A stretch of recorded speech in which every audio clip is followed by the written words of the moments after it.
All right, so it's a small group, but let's get started. Um, for the benefit of our guest, Ricky Powell, this is the Trusted Referral Network. We're a network of independent marketing professionals around the country. We were going around, let's see, Rajiv's in the New York area, and Joan is in Detroit. Ricky's in the LA area, David in San Francisco, Lynn in Georgia, I'm in Connecticut. The beauty of Zoom. But we're all about helping each other out and learning from one another, making referrals, first building up that trust. Of course, you're not going to refer business to people that you don't trust. So getting to know one another. And this is where it starts, having these meetings and then following up and getting a sense for what people do, where the real expertise is. So after our showcase, which David Libby will be presenting for about 15 minutes, on the topic of AI and how it made him a better writer. And I apologize for in the newsletter, I said he's doing a showcase on AI and how it made him a believer, because my sign up cuts off the description and it went BE, and then I had to make up the rest. So from better writer to believer. Well, you're really a Monkeys fan, so let's just be honest with everyone. Exactly. Hey, what's Monkeys? Yeah. So, and also, made him a believer. That's definitely more enticing, right? We want to know how it made you a believer. Right. Yes.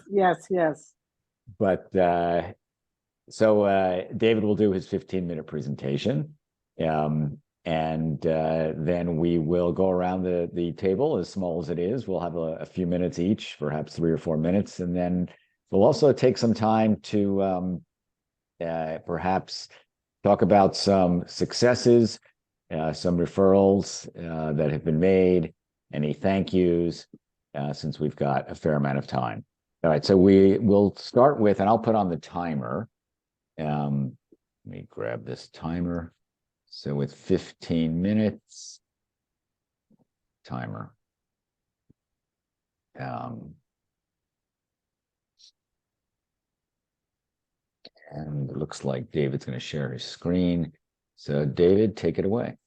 All right. Thanks, everybody. Thank you, Michael, for bringing me up and asking me to do this presentation. So yes, how AI made me a better writer. I don't have PowerPoint slides. That's really not how I work. I don't think like that. So I'm going to go ahead and go through this and give you a real world examples of what you can do with AI. And that's why I'm sharing my screen. Just a quick housekeeping note. I studied this from Bree Kirbyson. You can find her on YouTube. Her name is Bree, B-R-I-E. Last name is Kirbyson, K-I-R-B-Y-S-O-N. Many of these examples are hers. But I think what she's done has been really fantastic and very helpful for the community at large. So, AI is a clandestine tool for enhancing my writing and enabling me to produce more content like, could never achieve on my own. So in this presentation, I am going to share the top potent prompts that harness the power of AI. I'm also going to delve into these. But before I do, I want to really be clear about which AI tool I think you should utilize for this purpose. First and foremost, I think ChatGPT with GPT-4 is essential. Opt in for the paid version. The 3.5 may yield subpar results, but if you prefer a cost-free approach, as Bree mentioned, you can utilize Bing in creative mode, and I've done that too. Also, I'll add Google Bard is fantastic. Outside of a Google Work Suite account, just using it as a personal, it's really wonderful. Jumping right in, one way, the primary ways we can employ AI is to enhance our writing by enlisting AI and assistance, editing and revisiting our existing content. And so we can have it write, edit like essays, articles, tweets, posts, now we call them titles and presentation scripts. And AI has the capability to take your current writing and help you refine and elevate it.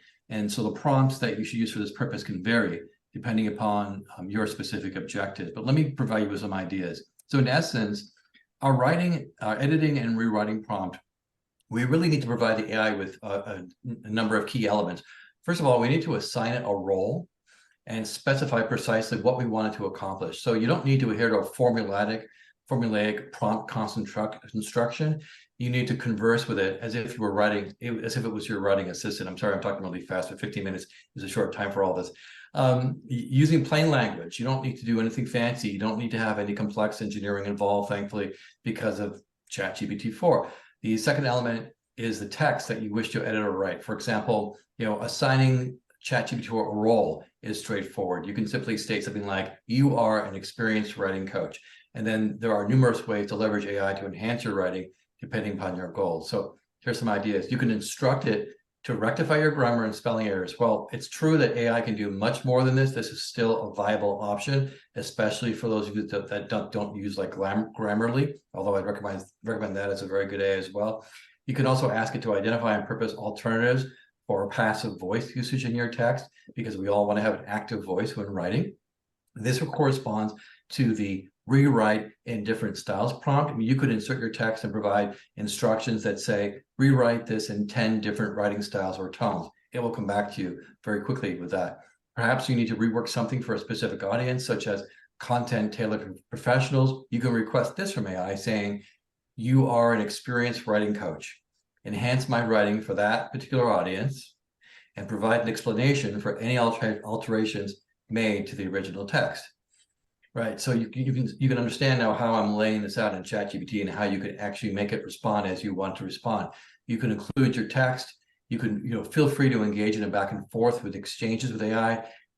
Of course, it's nice to say please and thank you even to a machine, but there might be many necessary adjustments. But eventually, the more detailed you are, the better you will be at achieving your goal, and you can achieve exceptional writing results with AI, depending upon how interactive your dialogue is. Another way that AI can assist you in your writing endeavors is by generating drafts and outlines. You can initiate a writing project that can be challenging when faced with a blank page, but AI excels at providing a starting point. Essentially, it can act as a remedy for writer's block. So a key tip for this process is, again, to be as specific as possible in your request. For example, when writing a script or presentation outline and encountering writer's block, you don't need to rely on AI to generate the entire content. You can utilize it to selectively create specific sections where you require assistance because you don't want to plagiarize. AI excels at generating these kinds of ideas that you may not conceive on your own, thanks to its capacity for producing a high volume of suggestions. You can prompt it to generate ideas and request, like literally ask it to request 10, 20, 50, or even 100 concepts from which you can select the best ones. This process would take you hours normally without AI, but this can be expedited with AI. And so to combat writer's block, you can use the following prompt. This is an actual example. You can say, I'm working on a blog or article about online networking. Could you provide key points that I should cover? And I'm just going to take that prompt. I'm going to drop that into here, and I'm going to press enter, and it's acting slowly. I don't know why, probably because we're doing Zoom at the same time. It's shy, it doesn't, okay. Yeah, there you go. So of course, here it goes. Here's a suggested outline for your blog or article on online networking, blah, blah, blah, and it'll go through the entire thing, right? I'm not sure why sometimes it goes very fast and goes very slow, probably network capacity, who knows, there's a ghost in the machine. But the result is absolutely fantastic because now you're getting a perfect outline on an article on online networking, covering the key points that you should cover, things that you may not have thought of, even though you've been, online networking forever, right? And then this will enhance what you're writing. Alternatively, you're still looking at that.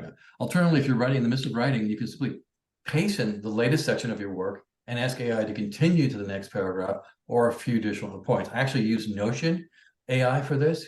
For some reason, it has a lot of automatic prompts that you can choose from: improve writing, suggest writing, write in this voice. So you don't really have to think that much about what prompts to use because they're already there.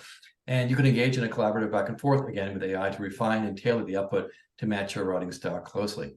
Another way in which AI can enhance your writing process is through summarization. This one I love.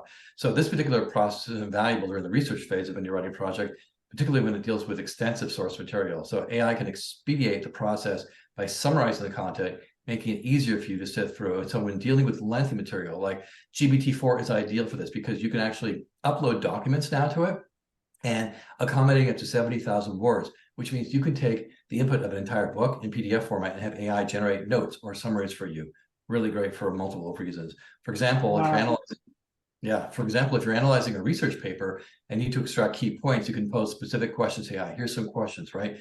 What were the final conclusions of this paper? What were the 5 most important points? Provide examples that illustrate each of the major points made in your book. Another practical application is for content creators who produce both long and short form content. AI can assist in transforming a script for a lengthy presentation into bite-sized scripts for platforms like TikTok or Shorts. Fantastic, and I know, Joan, this would be great for you. AI can also enhance your writing in generating analogies, metaphors, and explanations and examples. These elements are crucial for various types of writing, and AI excels in assisting in this type of writing. Because of AI's proficiency in generating ideas, it can produce superior concepts compared to what you might develop on your own, because, it's kind of it's like, collecting from the hive mind out there. For instance, imagine you're working on a paper or an article and you need an analogy or metaphor to clarify a complex concept. You can use the following prompt. So I'm just going to take this and drop this in here so you can see it. And this is a prompt about Omni sales team. Omni-channel sales teams are outperforming, blah, blah, blah, blah, blah. And I want some metaphors. Here we go. Right out of the box. Sometimes this prompt gets answered so fast, it's just like pulling a rabbit out of a hat. But look at this. Navigating waters, thinking like a sailor, using wind and currents, orchestrating performance. I mean, this is actually very, very similar to how, at least with orchestration and sales, how it's being talked about today, even though this only goes back to 2021, gardening all these different metaphors, and it'll just keep going if you want to keep reading that. So this is a concise yet effective approach. You could also make it more specific by requesting analogies, metaphors, themes, topics. You could even specify that at least one should reference something like Star Wars, and it would give you an analogy or metaphor that goes to Star Wars. You can employ a similar method if you require examples to enrich your writing. So instead of using that prompt, you can use this one that wants to assist you in writing. Okay, so that one finished. That's a good one. This one, and I'm doing this all in one string here because we all respective time. But this one, you can see down here, assist me in adding examples for each major point to enhance comprehension for a broader audience. And so here are examples for each major point. This is fantastic, especially if you want to like put something on social media and you want to really speak to some sort of case study or company that you may or may not have worked with. And also, I would just want to add in here, make sure that you confirm these examples are correct. Do your own research. Don't take anything for granted, because just because ChatGPT said it, on the bottom it says ChatGPT may produce inaccurate information, people, places, or facts. Okay, so it's acting human. Keep going. So the aim here, right, is to provide examples that resonate with non-expert readers. You want to help them relate to the ideas, because as a marketer, as a writer, you want to connect them to real-world scenarios so they understand it and it's actionable. So you can adjust these instructions as needed to suit your specific requirements. Additionally, AI can be assistance in improving your writing by applying famous frameworks. So like in this context, you can have AI incorporate different frameworks or theories from renowned industry experts in your writing. Like here's some examples. This is very exciting. This actually provides great potential for copywriting. For example, if you want to create a compelling sales copy, you can actually say, use a prompt to integrate the knowledge of a renowned copywriter like Edward Bernays. And then you can teach the AI to craft effective copy to come up with the answers, and it will enhance your writing as if Edward Bernays was reviewing it, or as if you knew a lot about that kind of writing. If you're a fiction writer and you're working on a novel, you could incorporate some of Stephen King's writing advice from his famous book on writing into a prompt, and that would instruct an AI. This way, AI can improve your writing based on those established rules. I think a lot of people that work with AI don't do this as much as they could. They don't teach the AI how to write like, how to talk like. They don't understand they can upload documents of their writing, of their clients' writing, of peers' writing, and say, this is how I would like to write. I'd like to pull ideas from this. I'd like to share topics from this. I know we got three-minute warning. Lastly, you can harness the AI for writing it by teaching to mimic your voice. Many people struggle to prompt language models effectively and resulting in robotic and generic sounding output. But with the write like me prompt, write like me, you can actually have ChatGPT-4 write like you. So begin by instructing AI to learn by your voice and style, offer it several examples to draw upon. Depending on the length of content you want to generate, provide 3 to 10 pieces of writing as examples. This is what Bree Curbison was recommending, which I think makes sense. For shorter content like tweets or titles, you might include 10 examples, while 3 should suffice for longer pieces like articles or threads. So these examples should align with your type of content you want AI to generate. If it's tweets, posts, you want to provide past tweets, posts you've authored. For articles, you want to include snippets from your previous work. See if I can get through this in the next 2 minutes. So lastly, next to instruct AI to create content in your voice and style, you can say, copy my tone of voice and writing style. I want you to write this piece of content on this topic. Then provide some context on the topic and what you want it to cover. Lastly, conclude with any constraints or guidelines. Once you've completed these steps, AI should be trained to generate content in your specific style or voice. And that's it. Wow, you got a lot in there. Thank you. Any questions for David? I'm just curious, David. So what really is the core difference between ChatGPT 3.5 versus 4? Like, I'm really curious about that. Yeah, so I've heard that the difference is the speed in which the answers come back. I don't know all of the reasons why. I think that is actually something you could ask ChatGPT to give Oh, you the wow. answers, right? Right. Or you could do a Google search and get the answers. I don't want to misrepresent how much better it is, but from my experience, it looks like the answers are more comprehensive. I get to put in more information, and those are the 2 huge benefits that I've received for it. It also has extra added features like I want it to act like a voice all the time. There's custom instructions on the bottom left-hand corner where I can add in act like a professional marketer with 30 years of experience in B2B tech that has represented these kinds of clients, and it would only answer my prompts in that regard. And then I would also want to teach it my voice and have it stay my voice. Now they say Jasper AI, my time's up, but Jasper AI also does this very well. You can leave the voice in there. Now, real quick side, Jasper AI is good because you can leave the voice in there and add brand voices, multiple brand voices, at least 2 with their base program. With ChatGPT-4, you can only put in 1. Thank you. So are you using this for most of your writing now? I would say most of my, yes. Okay. I'm using it for most of my writing because in particular because I can't think of everything. And we're a 2-person shop. When I work for a large agency, I would tap people across the country with questions like I'm asking ChatGPT for. And, in these large 2,600 people agencies, they had presentations and documents and essays and examples and case studies, and we were all just the most intelligent. Here, I'm depending upon the hive mind, as well as connecting with people like you, other networking groups, staying in touch with my peers, reading, watching YouTube videos. Fascinating. Really good. Mm-hmm. I think, okay, we have a question from Lynn. Yeah, hi David, great presentation. Who owns the data? Has that been sorted out yet as to who owns all the material? Yeah, that hasn't been sorted out. I know that there are currently lawsuits in progress from various authors. I'm of the mind that if you wanted privacy, you wouldn't be on the internet at all. You wouldn't even have your iPhone or Android phone in the same room because it's listening to you. Right? We all understand that. So, I'm just, the only thing that I don't do is I don't put any information into a ChatGPT or any AI that is not public information. Like I wouldn't put private client information into an AI.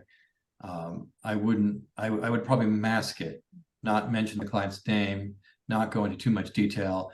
I would just want to get some ideas on how to improve a press release or improve an article, because I would be really concerned that at some point it might show up somewhere. And that information might, especially for a public company, that would not be good for any one of us. Right. Thanks. All right. Thank you very much. Ricky, you got a question? Yeah, I forgot there. I heard about a tool and I forgot which one it was. I know there was a cost involved, but where you could copy and paste the text that had been generated into it, and it would tell you on a scale of 1 to 10 or 1 to 100 or whatever, like the plagiarism factor, like how AI versus natural it was. Or, do you know what that tool is? There's a number of them. Oh, there are. Yeah, there are a number of them. You can type in AI copywriting checker detector. Yeah, Okay. and it'll pop up. I can tell you that the AI models are pretty good now. So it's very hard to tell what's AI text and what's human text. Mm-hmm. Especially, if you're writing in a technical manner. It's hard to tell because it's going to sound a little bit more robotic than it would if it was a little more personal and casual. Right. But I think it's worth using those AI copy detectors. I have in the past. But if you edit the work and put your own ideas into it, and you don't just copy and paste it, you should never work, which we do. You should never have to worry about whether or not your copy is going to be detected as non-human text. Right. And it's from my understanding, it is generating the text. It's not sort of copying and pasting, close matches. Yeah. And we don't drop in, write like Stephen King, write a press release like Stephen King would write a press release, because I don't know if it would come back with Stephen King's words or his phrases. And I wouldn't want to, attribute something he said in a quote to a client. That's unethical. Mm-hmm. Right. All right. Well, thank you very much. By the way, I am launching a webinar series. It may start off like every other month, but the first one is going to be on beginning mid-November, I think November 13th, on the plugin that I showed last, the Trusted TRN LinkedIn or social networking supercharger, which is a free plugin, as you know. But this topic might be very interesting, and a lot of people could benefit from it. I think the content that you went through is great. You probably have to slow it down and give more visual examples, but I'd work with you on that, of course. All right, let's just go around. If I could just make a Sure. comment. University of Michigan is putting AI actually into its programming, so that they've accepted it completely for students and are setting up. I didn't read the article carefully enough. I just was very fascinated that Michigan was incorporating AI into its materials for students to have access to, which I thought was really smart. Amazing. Yes. Yeah. I mean, Yeah, it is amazing. Instead of fighting it, they figured out Right. how to make students better. Yeah. They're only going to learn more if they write better and they get more information on whatever subject they're writing on. Right. It's just another tool. I liken it to the personal computer. If you had a problem with having a personal computer for academic reasons, you live in the past. So let's go around. I have the order of introductions as people showed up. David, I put you last, but I'll be last, of course, since you talk more about the specific topic as opposed to your own work. But we can give it like 3 minutes or so. Let me bring up the timer. Lynn, do you want to start? If everybody would go on mute, except for the speaker, of course. I'm going to change it to speaker mode so that only the speaker shows up in the big screen. So Lynn, take it away. Thank you. Hi. Thanks, Michael. I'm Lynn Donaldson from Connect A Strategic Solutions Group, and we are product launch experts in the pharmaceutical and medical devices industry. And you can see with my background, we have the 3 Ps of product launch. The first P is people. And this is about creating leaders and high-performing teams who have a growth mindset, who are resilient to face the challenges and ability to lead others. We do that through executive coaching, working with the teams, and I'll give you a quick example later of how that works. Then there's the product. This is the product strategy development. So we work on their visions, their goals, and how they can exceed sales targets at launch. We helped one company to exceed their sales targets by $1.3 billion at launch. Then the third P is process. And that's the tool, Lily Launch Tools, that Rajiv, who's also on the call, Rajiv and I developed together. And this is an integrated strategy tool. And what it does is it takes the strategy as we're building it and puts it into a tool, going from goals right down to tactics, so that you've got everything all in one place. It pulls everything together and it makes things streamlined and efficient. And it means teams can collaborate, they know where the information is, and they can all get to it very quickly. One example of where the 3 Ps came in was during the pandemic. One of the clients was launching their product, and that's really hard to do in a pandemic when you can't get out to see people. So while my consulting team were doing scenario planning, and this also was important, I was working with the leadership team, keeping them at a peak performance while they were going through what everybody else was going through, and also trying to launch a product into a crowded market without being able to get out to see people. My consulting team worked on the scenario planning because the what if happened. The FDA asked for more information and delayed their launch by 8 months. Again, I had to step in and keep the leadership team at a high peak performance level while this was all going on. And then the process was we were working through actually how to pull the strategy and implementation into the tool, Lily Launch Tools. And that was one example of how all the 3 Ps come together. And then we work across medical devices and pharmaceutical companies. And my ideal client is a medical affairs person within either of those sort of companies, medical affairs or marketing. Lynn Donaldson from Connect a Strategic Solutions Group. Thank you, Michael. Thank you. Okay, ideal client is in medical affairs. And by the way, if you want to see the full presentation on the 3 Ps of product launch, it is posted on the Trusted Referral Network YouTube channel. And it was like just last week, right? Oh, yes. Yeah, right. All right, Ricky, give us some background and tell us what you do. Yeah. And go ahead. Absolutely. It would be my pleasure. Thank you so much, Michael. Ricky Powell. I actually am in what I now consider my encore career, because I started at the age of 7 as a child actor. So growing up, I was on a lot of TV shows and commercials, starting with Bewitched and Night Gallery and lots of fun shows in the 70s and early 80s. First Eggo waffle commercial. I was very fortunate. I really got to live my dream from the time of that young age. After college, things had started slowing down. I moved behind the camera, spent 5 years in post-production on The Golden Girls, then went on to NBC for the next 25 years, putting every show on the air. And while it was all just incredible, I always had the entrepreneurial bug. My first 9 years were very challenging at NBC because of this literal sociopath I was working with. That is what drove me to pick up my first book on the subject of happiness, which I just became fascinated with, a book called Happiness is a Serious Problem by Dennis Prager. And of course, he wanted nothing to do with it, but I became so fascinated. I read every book, listened to every program. I wrote my own book in 2012 called Happiness Rocks. And I even started doing coaching, like life coaching and mindset coaching, while I was still at NBC. And then I helped charter Toastmasters there, became the club president, started doing public speaking inside and outside the company.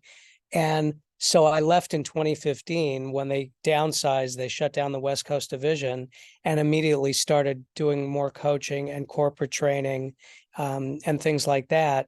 And so now I'm working with a company called Southwestern Consulting, which is based in Nashville, but we have 170 coaches across 18 countries, and we focus primarily on helping sales leaders with sales teams of like 3 or more people by doing a customized complimentary 1-hour workshop. That's the way we get the word out about our one-on-one coaching program. And so we do it with a virtual workshop or live. I also work with entrepreneurs, though, doing like a 60-minute complimentary business action plan. So that's helping people really clarify their vision, look at what their goals are, where they are in relation to those goals today, and then talk a little bit about the coaching program, see if it's a good fit. If it is, that's great. You know, we get them enrolled. We're very big on matching the right coach with the right client. So we do an in-depth behavioral assessment first. It produces a 58-page report, which goes way in depth. It's pretty amazing. But I'm a coach as well. So I do both the presenting and sales side as well as the coaching side, which we all do. We're all practitioners first and coaches second. So, and I'm about to relaunch, hopefully soon, my old website, lifelonghappiness.com. So going to do a lot of fun stuff there too. Wonderful. Thank you so much. Yes, you reminded me. Did I introduce you to Mark Iorio?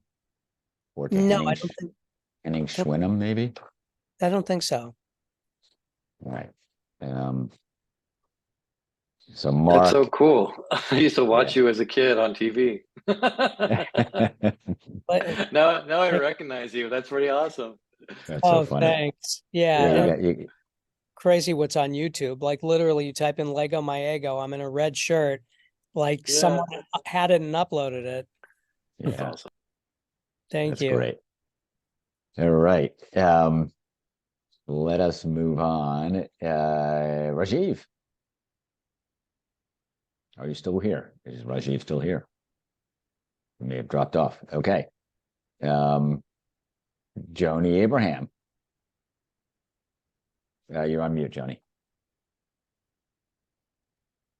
First of all, the presentation was fantastic, and I do use the AI, and I just use it for cleaning up my language or making it more impactful, which it's great at.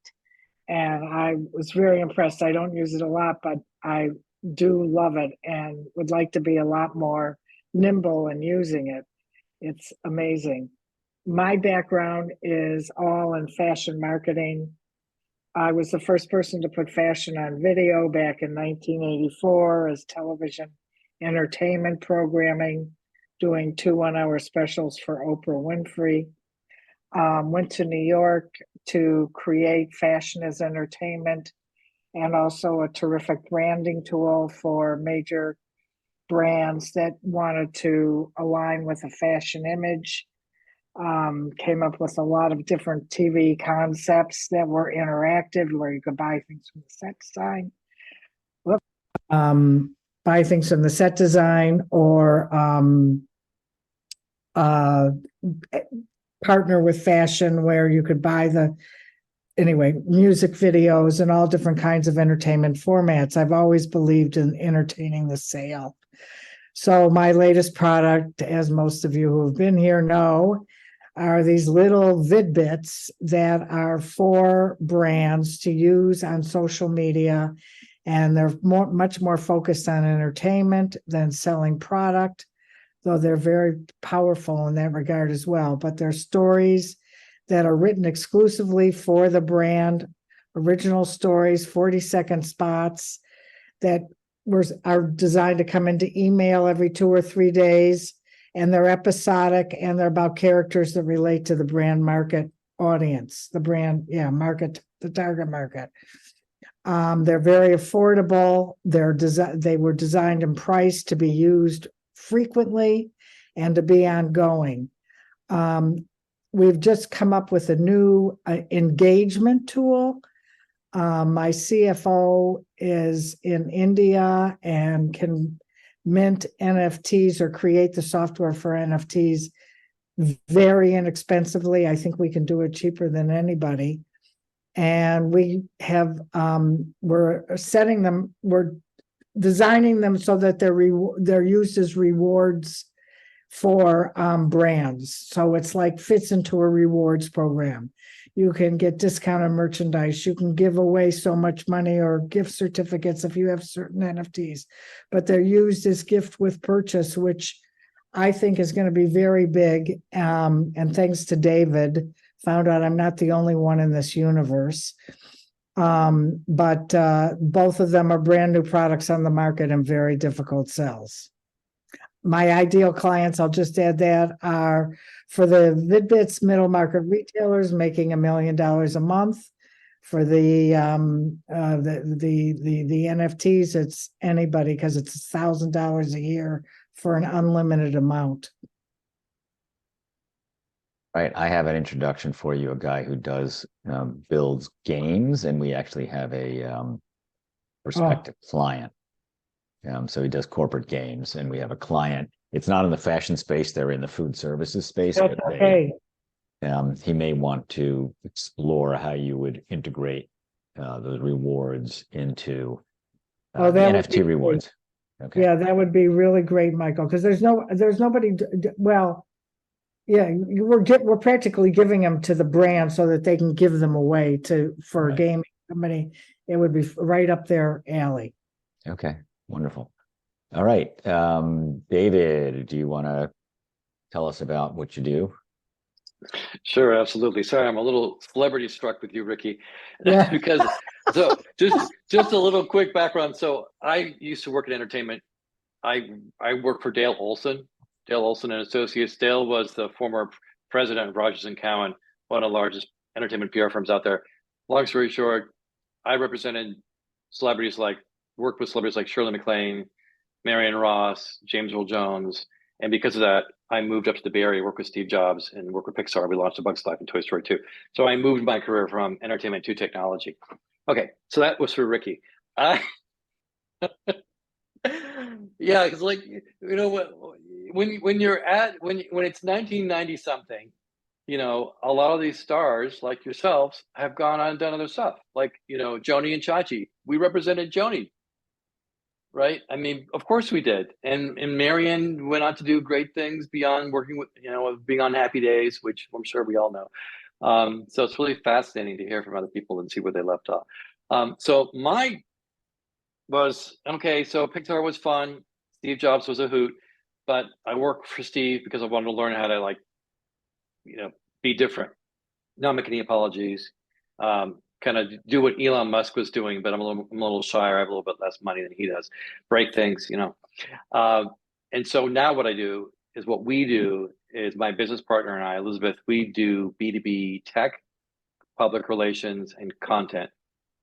So we will work with vendors in various spaces, looking at many sectors, and we will help them draft their public relations strategy for their B2B tech content. We will help them and we'll execute on it. We'll help create content. Lynn asked me what areas do we write in. Elizabeth on my team has kind of blown open the doors on what a typical PR firm does. Typically, a PR firm will do press releases, they'll pitch, they'll write little paragraphs to journalists and get them to interview their clients. They will maybe write blog posts for them. Elizabeth has upped our game. She actually creates sales enablement materials.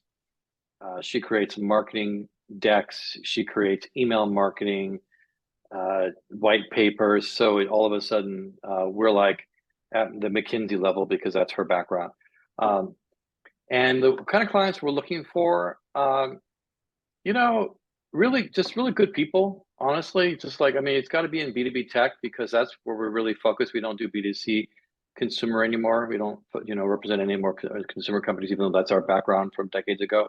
But, pardon my expression, but the no assholes policy is just, at this stage of the game, right? Let's just work with people that are smarter than us, that we just absolutely adore. And I've got a lot of clients like this right now. One of them who just, authored this book, if you can see this, Addiction Treatment and Therapy, a Systems Approach. He is revolutionizing the addiction treatment. So, bring it on. Wonderful. That's exciting. Sounds like a great client. Yeah.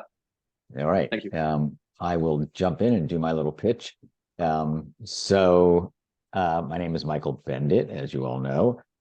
Besides running the Trusted Referral Network, I am a sales rep for a dozen software development teams. And about 70% of our work is in the marketing world. So we build websites, we build e-commerce sites, we build mobile applications. I was just asked by somebody, actually, he is a lead gen guy who I met, he's based in California. And he was saying that his current team or the current freelancer who does the websites is just not pulling his weight.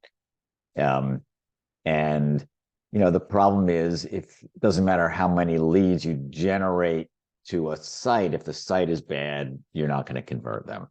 And so it's important for him to have a site that works and converts for his clients. So he asked me, can you send me a list of,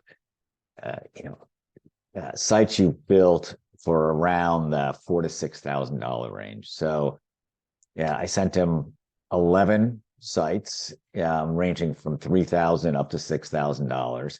And they're all good basic WordPress sites, well-designed, calls to action, good imagery. So you can do it for that price range. And you can do it if you're leveraging some offshore resources. So the team that does most of my WordPress work is a dual shore team. So they've got a couple of people here in the US, in Florida and New York. But most of the developers are in Guatemala, actually. So she has curated a team of really talented people in Guatemala. It's about 18 developers, project managers, QA testers, et cetera. And my job is to find, have these teams and match the team to the opportunity, depending on, the technology that needs to be used, the cost structure. Those are two key things, and the portfolio. What they've done in the past that's relevant. Best clients for me are actually other digital marketing agencies. They don't always have the people in-house to do that work.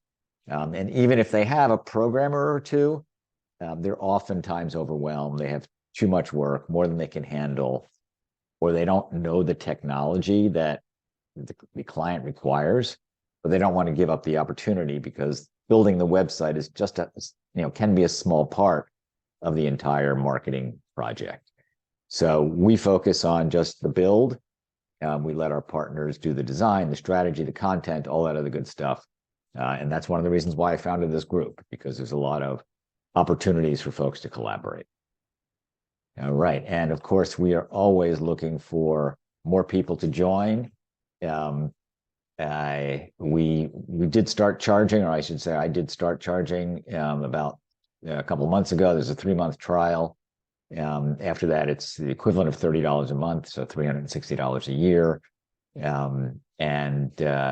But it's well worth it, I believe, for people like us to get together, share experiences, refer business.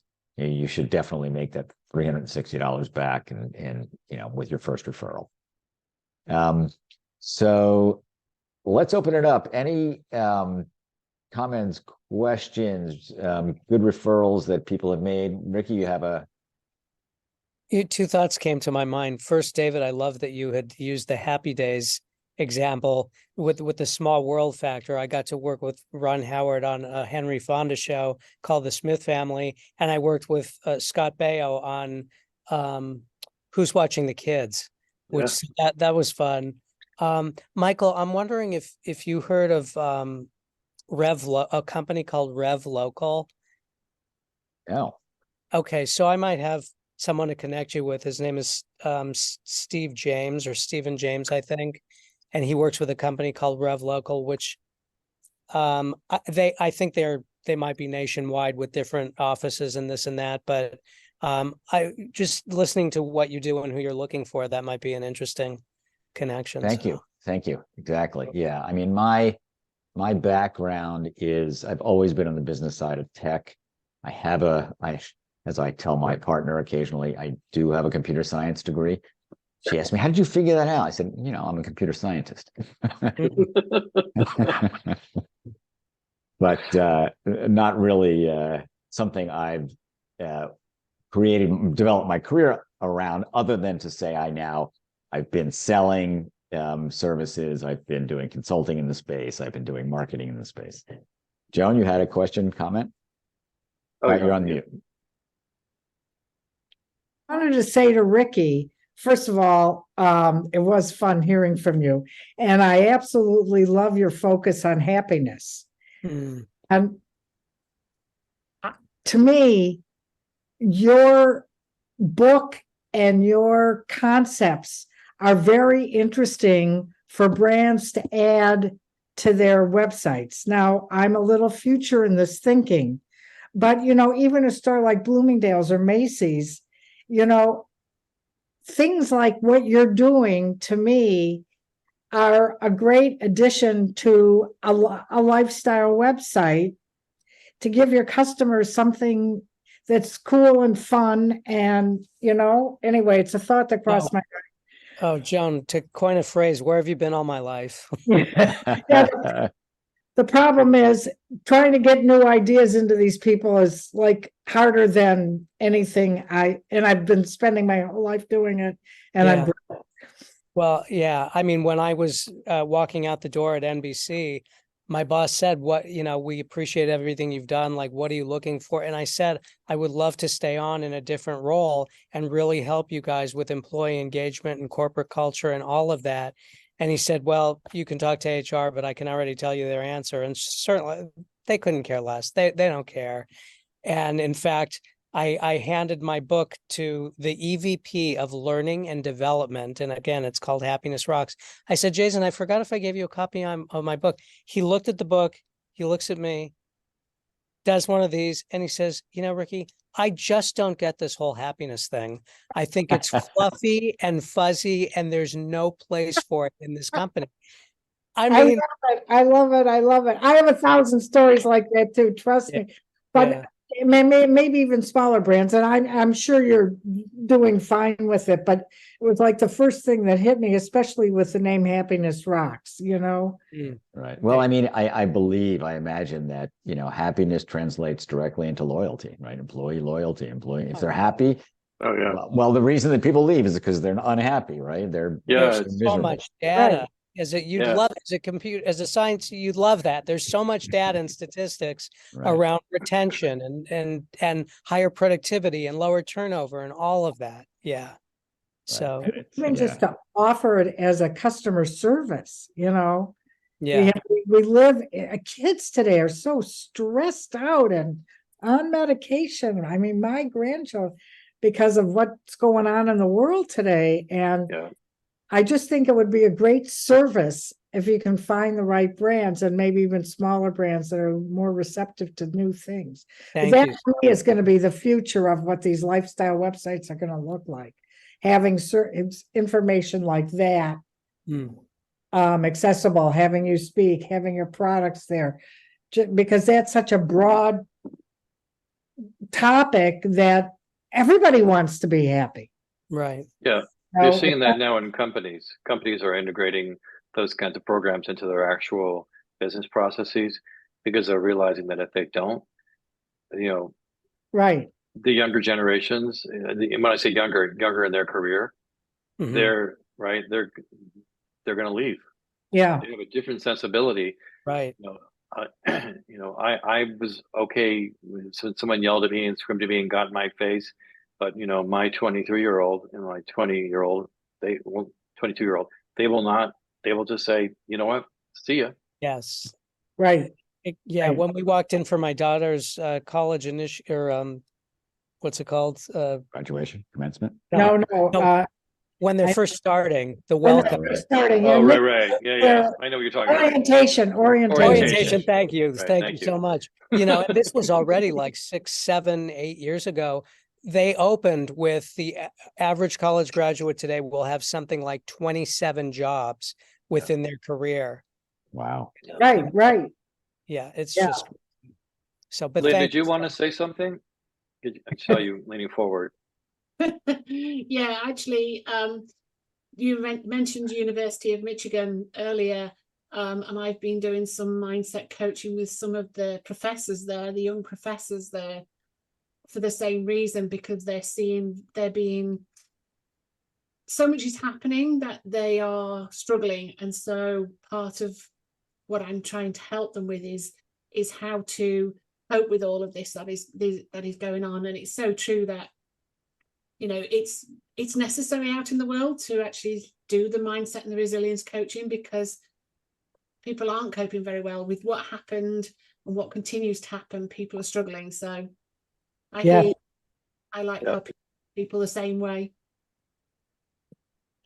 Yeah. I just have one quick comment, and that is the biggest struggle I've had with this whole networking thing, aside from this, which has been ideal for me, is keeping up with people when they want something.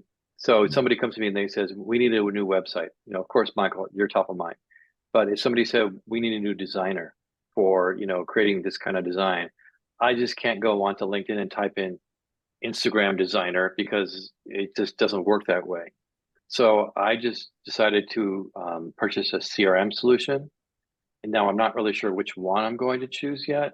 I would like it to be less than $20 a month, but I started using, it's called Begin, B-I-G-I-N. It's created by Zoho, because I don't need all those automation, fancy bells and whistles. I'm not a software company.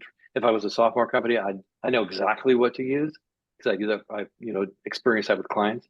But for an agency, if anyone has any recommendations or any thoughts after the call. Yeah, I mean, I heard Zoho is a good basic, CRM, and they have other lots of other tools as well, and they're inexpensive. Ricky? Yeah, Michael, I had a question for you in terms of because the first time around, I hired someone to build my website and kind of build it. And unfortunately, it just was a passion project. I really never monetized it. And so I'm putting it back up. But how do you differentiate between what you're doing in building out a site, like using WordPress, versus a lot of the, box solutions, like whether it's, there's even a new one, System.io or Kartra or Kajabi, how do you differentiate? So, certainly WordPress has a lot more flexibility. And so, really you can do with it whatever. Now, a lot of these other do-it-yourself, no-code systems are getting better. But we wouldn't typically start with something like that, because the client's always going to come up with something like, can we do XYZ? And you want to be able to say yes. And if you start with, Squarespace or whatever, there's a chance, 1 out of 10 requests, it's like, it doesn't allow you to do that. Right. So it's a matter of flexibility. Right. That makes sense. Yeah, that's what I would say too. And we have clients that hate Kajabi. Yeah. They just because everyone thinks you just go in and you can just do what you want to do. And I'm like, no, first decide on your parameters of what you want to do. Talk to Michael. Yeah. Because Michael's going to tell you all these different tools will stop Shopify. They all stop you at a certain point from doing what you want to do. And if there isn't an integration that somebody can build, you're stuck. And then you have to rebuild and start all over again. And I've seen that over and over, even for my parents. I built them a website on a platform that years ago that was fantastic until we had to launch it. Then it was like they closed shop, because they were like, we can't work like this. They couldn't think like that. But if we had customized it, it would have been to their liking. So there you go. Right. And WordPress is not expensive to start with. I mean, the software is free, but you can build sites, as I said, for $3,000 to $6,000. And then if you've got add-on functionality, you could always add that on for, depending on how complex it is, for $1,000, $2,000. Right. But Michael, isn't WordPress more susceptible to hacking? Definitely. So you have to make sure that your plugins are. My teams, provide the security services, patching services, and it's not that expensive, because there's lots of tools they can use constantly. Back up every night. So you want to be able to restore easily. So yes, because it's the most widely the widely used deployed system out there, it is a target. It can be a target. Okay, we're at the top of the hour. Thank you so much. Thank you, Ricky, for joining us. And I will follow up. And you asked me a question, Lynn. I will follow up with you. Thank you. Thanks Thanks, so much. everybody. Everyone, Talk to you soon. take care.